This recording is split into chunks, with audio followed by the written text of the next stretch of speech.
everyone, it's Gina from orchidandopal.com, and I am back today with a video that I've been wanting to do forever, and this is to share with you some inspiration, hopefully, and maybe some creative out-of-the-box ideas to help you out with toggle clasps. I know if you get a lot of the same subscription boxes, especially that I do and I share here on a regular basis, you see toggle clasps pop up a lot. And honestly, that never bothers me because they come in so many different designs and sizes, shapes. I only have a very small sampling here of all the different types of toggle clasps that are out there. And there's so much more to be done with them than just use them for a basic closure for your jewelry. So in this video, I'm going to go through the 10 different ideas for you that I have at this point. I have some more. Maybe I'll do another video on more ideas later, and you all can feel free to leave more ideas down below so everybody can share. But these are just 10 examples today to get you started and hopefully help you to pull some of those toggle clasps out of the stash.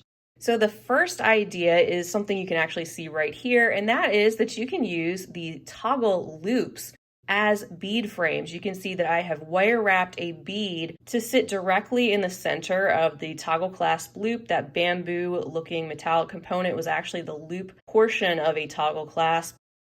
And that's one of the tips that I want to mention when you're thinking of using your toggles. Look at the size, look at the shape of it. For example, in these bamboo style toggles, they had that nice round but simple opening that would work well as a frame. Now, something like this one may not work as well just because it's got that decorative floral detail, but if you're working with a round shape like that that doesn't have anything interfering, that can make for an awesome bead frame. So that's idea number one.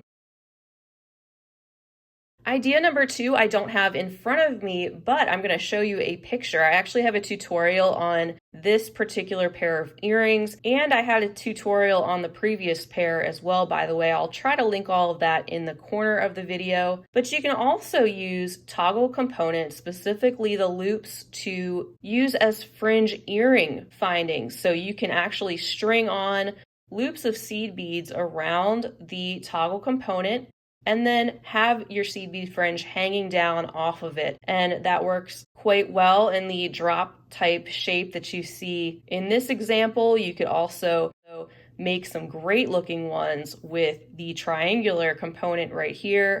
I can imagine fringe hanging off the bottom of that, or most any round components. Here is idea number three, and this is for necklaces in particular, but you can also use them as connectors for bracelets, but I'm bringing in the loops again here. These were two toggle clasp in more of a pear shape, and you can of course use them in most any shape, especially rounds, even triangles. But they work so well because of the opening in that loop as a necklace connector, and that's not only for a multi-strand necklace, but you could do a single strand also.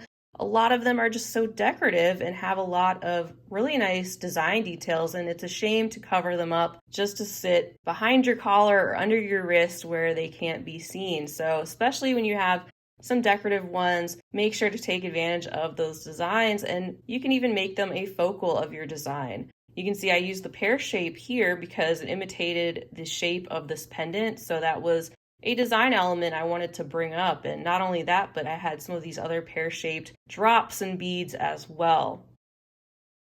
Now you may be thinking, what if I only have one toggle? I don't have two that match. Well, that's okay. Here's idea number four. And this is to show you that you can do an asymmetrical style. This is in a necklace where I've used one of these really large chandelier components on one side, and there's that same teardrop style component on the other. You can see it's asymmetrical, but it still goes together really well, adds a lot of interest, and that's another toggle loop that's not wasted if you just have a single one. Think about combining it with another component of the same metal.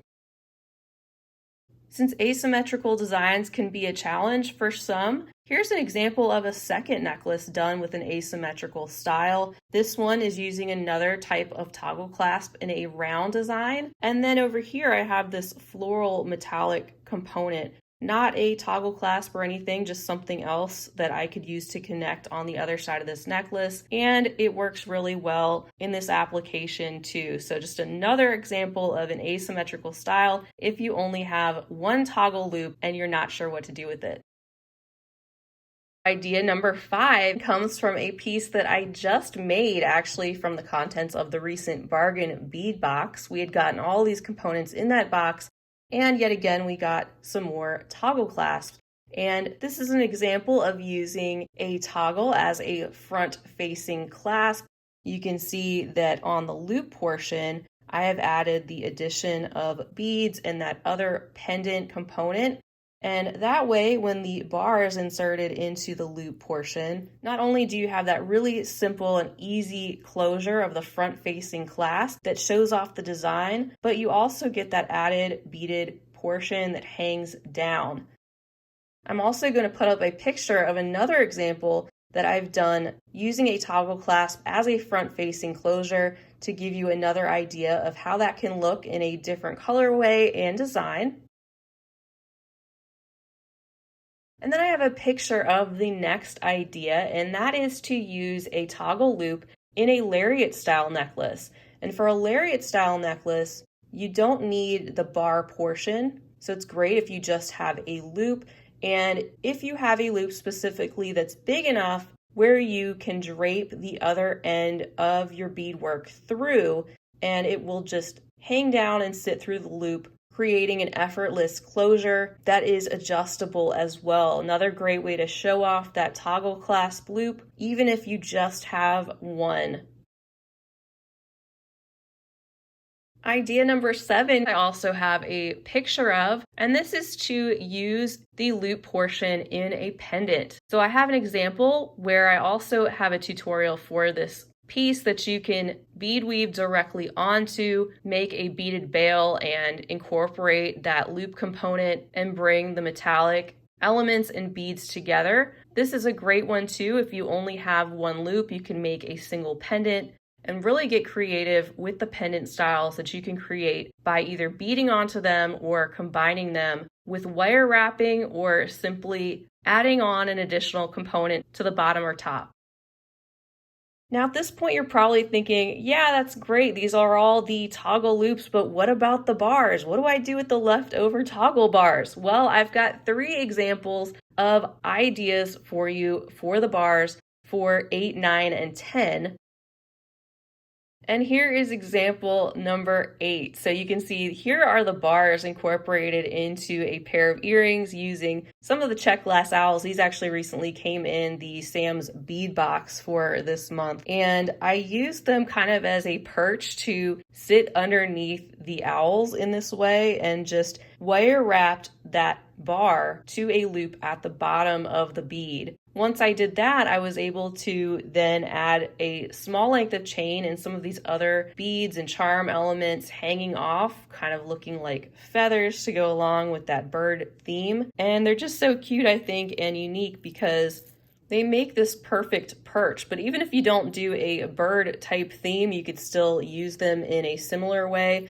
Specifically, I was thinking of you could use a bar component to hang chandelier style fringe. You could hang chain off of it, doing, say, maybe some loops of chain hanging off either end and securing that or wire wrapping that directly to either side of the bar. So less specific than using them with birds in this way. Think about the fact that you can use them as some type of chandelier component with beads and other charms and findings and maybe some chain hanging off. And then you have the loop right there all ready to go to attach your ear wire to.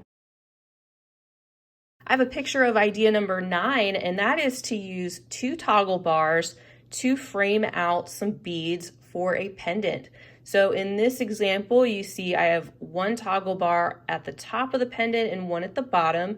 Also used that bottom loop to hang something off of the very bottom, but I wire wrapped some beads in between those 2 components and created a really unique type of pendant using the toggle bars as a frame. And that brings us to idea number 10, and that is to use 2 of your toggle bars as a connector. And what I did in this example is I wire wrapped using some 18 to 20 gauge jewelry wire onto either side of the toggle bar. I'll give you a close up in just a second. Added 2 loops on each side and used those to connect 2 strands of beads to put this together as a multi-strand bracelet component. Would also work as a necklace component, earrings as well, but I hadn't shown you a bracelet yet, so I wanted to show you that. And then here we go with another toggle clasp in a different design that you can use to actually close that bracelet up.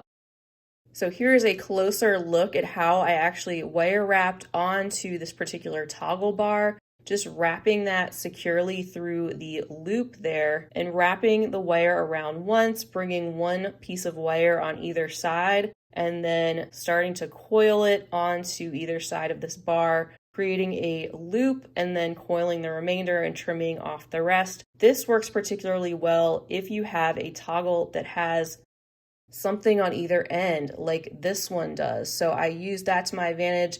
And that's another tip for you, is not only to look for the decorative elements and what you want to showcase in your pieces, but also take notice if you have bars that have something there that could act as a stopper on either end, allowing you to put something on either side more in the center. So there you have it. That's 10 ways to use toggle clasps in your jewelry making besides using them as some hidden closure. Bring those toggle clasps out, show off their fun and unique shapes and designs, and incorporate them into your jewelry, perhaps even making them a focal or the inspiration for your next piece. I hope this video was helpful for you. Feel free to leave me a comment down below. Let me know if you enjoyed checking out these examples or if you have additional ones to share. I'm sure we'd all love to hear about it. Don't forget to subscribe to my channel for more jewelry making inspiration like this. Feel free to give the video a big thumbs up if you enjoyed it and share with your other beading friends wherever they may be. A huge thank you to you all for watching. I'll be back again real soon. In the meantime, I hope you have a fabulous rest of your day.